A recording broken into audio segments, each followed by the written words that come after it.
Well, good morning, everyone. We have quite the mess. So remember how we had that automatic waterer in the barn?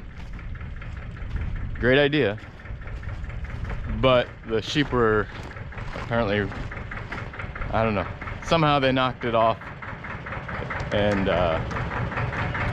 it flooded the barn. So this morning we're gonna fix that. And then later today I've got to dig. Probably can't see that. There's a lot to do today. Basically clean up the barn. So we're gonna take all the bedding out that we just put in because it's all saturated and it's not gonna dry.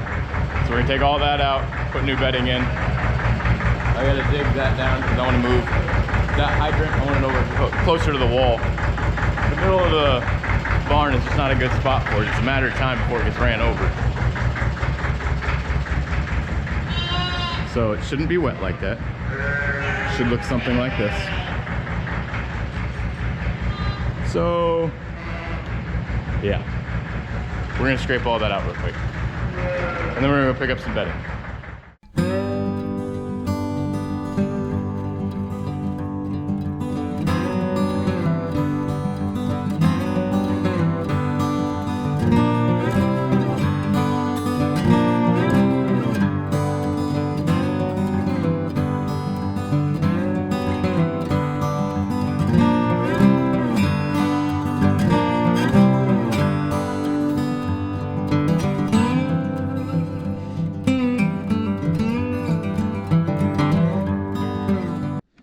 All right,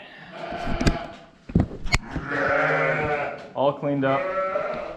I gotta scoop it out, throw it in the old politician and go spread it on the hayfield. But overall, all cleaned up. God willing, the rest of 2021 will go much better.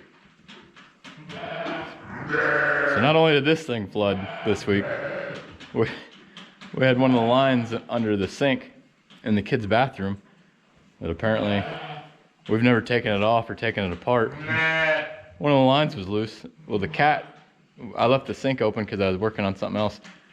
And anyways, the cat got under there and bumped that line. And apparently it was just enough to take that nut that wasn't even hand tight. Bounced it off and water was everywhere. I was downstairs and started looking up. I'm like, where the hell's that water coming from? And then it dawned on me. We had something going on upstairs. Went up there, water spraying everywhere. It took me about 3 hours to clean all that mess up and then come finish this. Oh man. And I still gotta dig the hole for that back there. I'm about to move that box that has all the pine shavings in it. And I'll get started on that. But whew, rough day, rough week. 2021 is off to a crappy start. Future reference, anybody that's planning to build a livestock barn of any sort, horse barn, whatever, don't put the hydrant in the middle of the floor. It's just a dumb idea. Always put it over by a wall. That way it's less likely to get hit by a vehicle that is driving in there, tractor or whatever, a horse or whatever animals you got. Just don't do it. Let me fix this so it's the way we want it.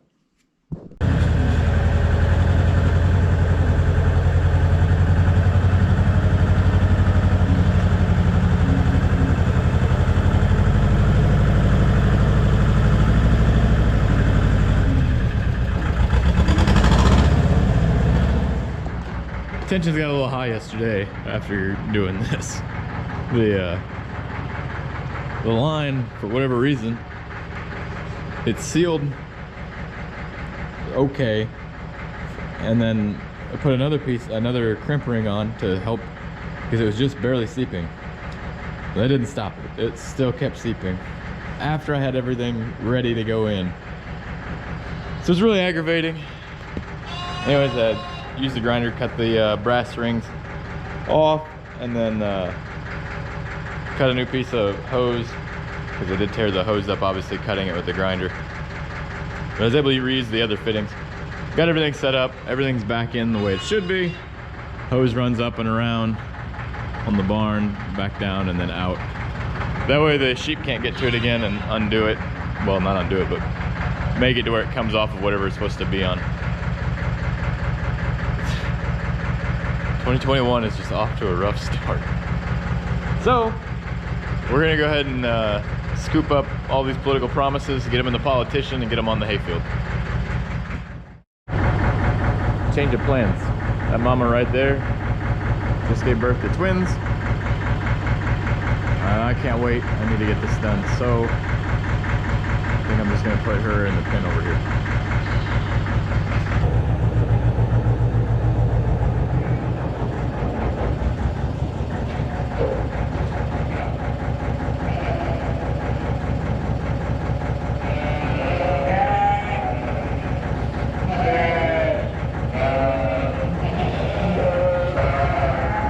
Baby's doing good. Didn't check the sex or anything, just wanted to get them back with mom.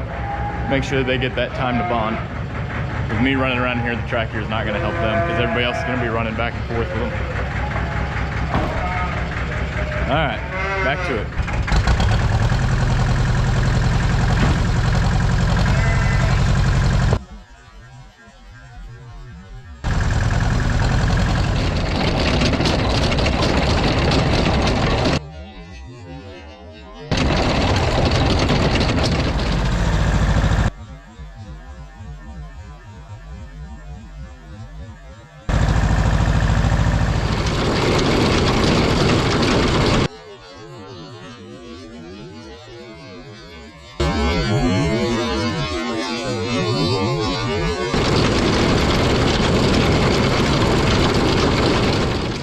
All right, so I saved you roughly about 4 hours of scoop, dump, spread political promises, come back, scoop, dump, and do it again.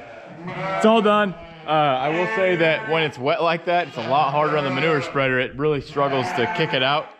You gotta go a lot slower. So that does suck, but hopefully we've made it to where these clowns can't flood the barn again. All right, now you go change the pump on the water, on the wood boiler. I forgot to mention one other thing. The ground today is frozen in most places. There's some spots that are still a little soft. But this is the other reason I said that this small manure spreader and it being ground driven so I can pull it with the side-by-side is so much better than using the tractors. The tractors, even the small one, weighs over twice what this side-by-side weighs. And even if it's frozen on the top, the side-by-side doesn't punch through it. But the tractors weigh enough, they more than likely would. The big tractor definitely would.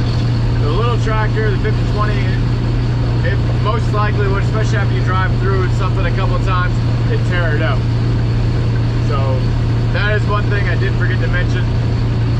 And we've had comments before about it saying, hey, you should get a bigger manure spreader. We should use the side-by-side to spread it. This just works best for us. Works best for our farm. Are there better ways? Absolutely. Do we have those better ways, or do we have the means to purchase those better ways? No, not right now. So we make this work. It's the most effective way for us to spread our manure.